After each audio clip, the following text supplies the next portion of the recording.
ED. ഉദ്യോഗസ്ഥൻ പ്രതിയായ കൈക്കൂലിക്കേസിൽ 3 പ്രതികൾക്ക് ജാമ്യം. ഉപാധികളോടെ ജാമ്യം അനുവദിച്ചത് മൂവാറ്റുപുഴ വിജിലൻസ് കോടതി. ജാമ്യം വിൽസൺ, മുരളി, മുകേഷ്, രഞ്ജിത്ത് വാര്യർ എന്നിവർക്ക്. വിജിലൻസിന്റെ കസ്റ്റഡി ആവശ്യം കോടതി തള്ളി. 2002 സ്കൂളുകളിൽ നിന്ന് റെഗുലർ വിഭാഗത്തിൽ 3,70,70,642 പേർ പരീക്ഷ എഴുതി.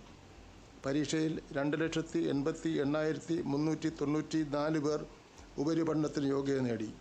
വിജയം 77.81%. സംസ്ഥാനത്തെ +2 പരീക്ഷാഫലം പ്രഖ്യാപിച്ചു. 77.81% വിജയം. ഉപരിപഠനത്തിന് യോഗ്യത നേടിയവർ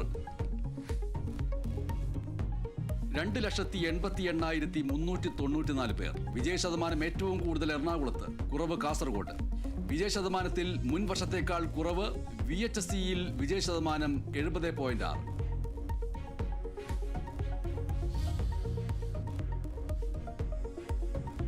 എറണാകുളം തിരുവാങ്കുളത്ത് 3.5 വയസ്സുകാരിയെ പുഴയിലെറിഞ്ഞു കൊന്ന കേസിൽ അമ്മ കസ്റ്റഡിയിൽ. ആലുവ മജിസ്ട്രേറ്റ് കോടതി കസ്റ്റഡി അനുവദിച്ചത് 5 ദിവസത്തേക്ക്. 3.5 വയസ്സുകാരി പീഡനത്തിനിരയായ കേസിൽ അച്ഛന്റെ സഹോദരൻ അറസ്റ്റിൽ. പ്രതിക്കെതിരെ പോക്സോ, ബാലനീതി വകുപ്പുകൾ ചുമത്തി. പുഴയിലെറിയപ്പെട്ടതിന്റെ തലേ ദിവസവും കുഞ്ഞ് പീഡനത്തിനിരയായി. പീഡനത്തിനിരയാക്കിയ പ്രതിക്കായി പോലീസ് 7 ദിവസത്തെ കസ്റ്റഡി അപേക്ഷ നൽകി.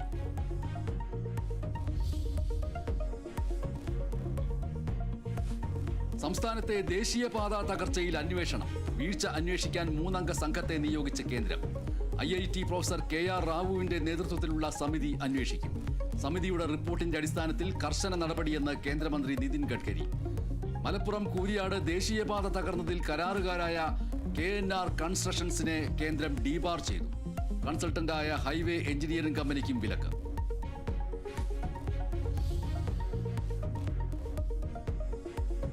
ഭീകരതയ്ക്കെതിരെ പ്രസംഗം ആവർത്തിച്ച് പ്രധാനമന്ത്രി നരേന്ദ്രമോദി. രാജസ്ഥാനിലെ ബിക്കാനീറിൽ ഓപ്പറേഷൻ സിന്ദൂർ വിശദീകരിച്ച മോദി. ഭീകരർ മതം നോക്കി നിരപരാധികളെ കൊന്നു. പ്രത്യാക്രമണത്തിൽ 22 മിനിറ്റിൽ 9 ഭീകര കേന്ദ്രങ്ങൾ തകർത്തു. സിന്ദൂരം വെടിമരുന്നാകുന്നതിന് ലോകം സാക്ഷിയായെന്നും പ്രധാനമന്ത്രി.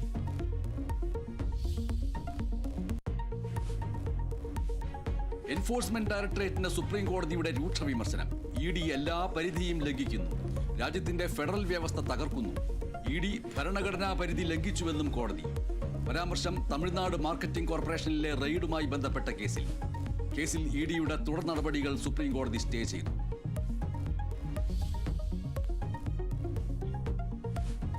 IB ഉദ്യോഗസ്ഥയുടെ ആത്മഹത്യയിൽ പ്രതി സുകാന്തിന്റെ അറസ്റ്റ് ഹൈക്കോടതി തിങ്കളാഴ്ച വരെ തടഞ്ഞു.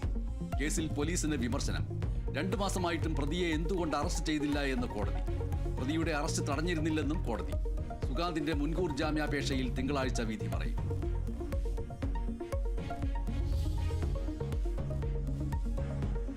കോഴിക്കോട് കൊടുവള്ളിയിൽ നിന്ന് തട്ടിക്കൊണ്ടുപോയ യുവാവിനെ മലപ്പുറം മോങ്ങത്ത് കണ്ടെത്തി. അന്നൂസ് റോഷനെ കണ്ടെത്തിയത് 5 ദിവസങ്ങൾക്ക് ശേഷം.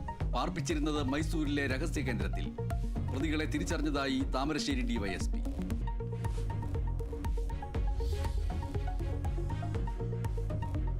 മുനമ്പം വാസികളെ കുടിയൊഴിപ്പിക്കുന്നത് പ്രായോഗികമല്ലെന്ന് മുനമ്പം കമ്മീഷൻ. കുടിയൊഴിപ്പിക്കലിന് പകരം സർക്കാർ മറ്റ് മാർഗങ്ങൾ തേടണമെന്ന് ശുപാർശ. വഖഫ് ഭൂമിയാണ് എന്ന് കോടതി വിധിച്ചാലും സർക്കാർ ഇടപെടണം.